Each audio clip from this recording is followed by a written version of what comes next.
चंडीगढ़ देश का एक ऐसा शहर जिसे हाई सिक्योरिटी जोन माना जाता है। यहाँ पंजाब और हरियाणा दोनों की राजधानी है।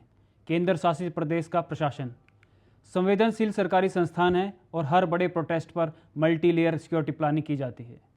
लेकिन बुधवार को जो तस्वीरें सामने आई उन्होंने कई सवाल खड़े कर दिए। अमृतपाल सिंह और बंदी सिख की रिहाई की मांग को लेकर निकले बारिश पंजाब के समर्थक कई सिक्योरिटी पॉइंट पार करते हुए सीएम रेजिडेंस से करीब 1 किलोमीटर पहले तक पहुंच गए। बैरिकेड टूटे, वाटर कैनन पर प्रदर्शनकारी ने कब्जा कर लिया और चंडीगढ़ पुलिस की सिक्योरिटी प्लानिंग पर सवाल उठने लगे। क्या ये इंटेलिजेंस फेलियर था?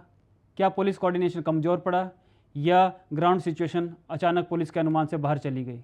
बुधवार को वारिस पंजाब के समर्थक खडूर साहिब से सांसद अमृतपाल सिंह और अन्य बंदी सिख की रिहाई की मांग को लेकर चंडीगढ़ पहुंचे। प्रदर्शनकारियों का उद्देश्य अपनी मांगों को प्रशासन तक पहुंचाना था। पुलिस को पहले से इस प्रोटेस्ट की जानकारी थी। शहर में कई जगह बैरिकेडिंग की गई, एडिशनल पुलिस फोर्स तैनात की गई, ट्रैफिक डाइवर्जन प्लान भी लागू किया गया। लेकिन ग्राउंड पर स्थिति अलग दिखाई दी। प्रदर्शनकारी लगातार आगे बढ़ते गए, कई बैरिकेड पार करते हुए कुछ जगह बैरिकेड टूटे।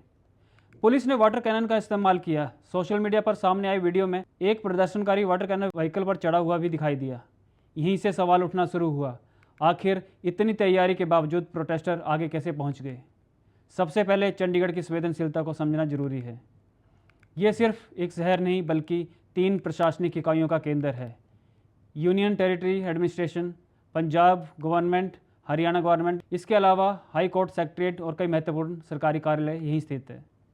यही वजह है कि यहाँ होने वाले हर बड़े प्रोटेस्ट की प्लानिंग सामान्य शहरों की तुलना में कहीं ज़्यादा विस्तृत होती है।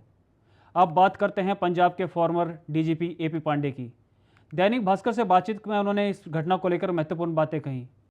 उन्होंने कहा ये चंडीगढ़ पुलिस और मोहाली पुलिस के बीच बेहतर कोऑर्डिनेशन और ग्राउंड इंटेलिजेंस की कमी का मामला हो सकता है। उन्होंने कहा कि किसी भी बड़े प्रोटेस्ट में पुलिस को पहले से 4 बातें पता होना चाहिए। पहला, कितना लोग आने वाले हैं। दूसरा, वो किस रूट से शहर में प्रवेश करेंगे। और तीसरा, किन लोकेशन पर क्राउड इकट्ठा हो सकता है। चौथा, किस पॉइंट पर कितनी पुलिस फोर्स और किस ऑफिसर की ड्यूटी होगी। फॉर्मर डीजीपी का कहना है कि better coordination, strong crowd intelligence, advanced deployment ये किसी भी बड़े प्रोटेस्ट को नियंत्रित करने की सबसे मजबूत रणनीति होती है। अगर इनमें से किसी एक में भी कमी रह जाए तो सिक्योरिटी सिस्टम में दबाव आ सकता है। ध्यान देने वाली बात यह है कि फॉर्मर डीजीपी एपी पांडे का प्रोफेशनल असेसमेंट है। इसे किसी आधिकारिक जांच रिपोर्ट का निष्कर्ष नहीं माना जाना चाहिए। अब चंडीगढ़ पुलिस का क्या पक्ष है? एसएसपी कंवरप्रीत कौर के अनुसार पुलिस पिछले 1 सप्ताह से प्रोटेस्ट ऑर्गेनाइजर के संपर्क में थी। उन्होंने मार्च निकालने की अनुमति मांगी, लेकिन प्रशासन ने सुरक्षा कारणों से मार्च की अनुमति नहीं दी। पुलिस ने उन्हें किसी भी पार्क में शांतिपूर्ण धरना देने का विकल्प दिया था। एसएसपी के अनुसार पुलिस लगातार बातचीत करती रही। रास्ते में कई प्रदर्शनकारियों को समझाया गया, उन्हें मेमोरेंडम देने का भी विकल्प दिया गया, लेकिन प्रदर्शनकारी आगे बढ़ते रहे। इसके बाद स्थिति तनावपूर्ण हो गई। एसएसपी कंवरप्रीत कौर ने दावा किया कि कुछ प्रदर्शनकारी तलवार और अन्य खतरनाक हथियार लेकर आए थे। उनका कहना है कि पुलिस किसी भी कीमत पर जान माल का नुकसान नहीं चाहती थी।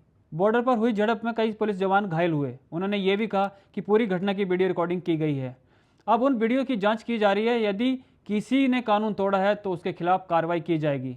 यह पुलिस का आधिकारिक दावा है। इन दावों की पुष्टि जांच प्रक्रिया के बाद ही होगी। अगर पुलिस पिछले 1 सप्ताह से बातचीत कर रही थी, अगर इंटेलिजेंस पहले से ही थी, अगर बैरिकेडिंग पहले से थी, तो आखिर प्रोटेस्टर इतने आगे कैसे पहुंच गए? इस पर 3 संभावित पहलुओं पर चर्चा हो रही है।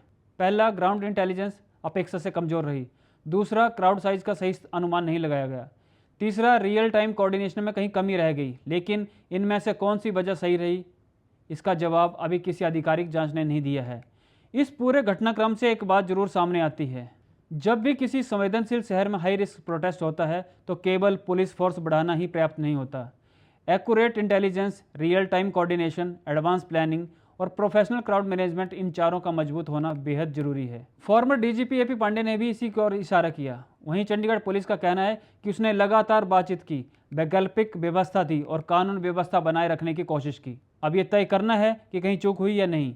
ये किसी राजनीतिक बयान से नहीं बल्कि आधिकारिक जांच और उपलब्ध साक्ष्यों से तय होगा। यही एक निष्पक्ष और फैक्ट बेस्ड एनालिसिस का आधार होना चाहिए। अगर आपको हमारी रिपोर्ट पसंद आई तो वीडियो को लाइक करें, चैनल को सब्सक्राइब करें और बेल आइकन दबाना मत भूलें। धन्यवाद। आज का भारत